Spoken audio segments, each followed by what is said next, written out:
আমার হাতে এটা কি, কে বলতে পারবে? হাত উঠাবো কেউ? আচ্ছা, ফুল কিসে আছে? কোথায় আছে? আমরা সবাই একসাথে বলি, এটা হচ্ছে টব আর এগুলো ফুল না? তাহলে টব ভরা ফুল গাছ না? বলো, টব ভরা ফুল গাছ। আমার কে বলতে পারবে এই বাক্যটি? বলো, তুমি বলো। আপনার বলো, কে বলো? এখন এবার আমরা বলি, তাহলে টব ভরা ফুল গাছ। কি ছিল? টব, টব, টব।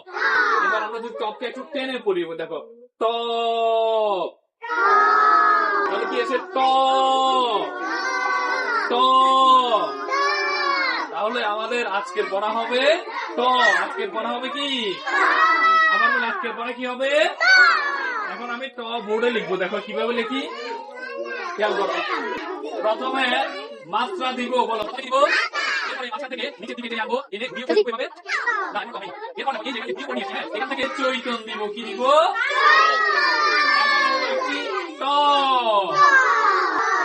পারবো সবাই? তোমরা এখন খাতায় লেখার চেষ্টা করবে, আমি তোমাদেরকে সহযোগিতা করবো। সবাই খাতা খুলে লেখো।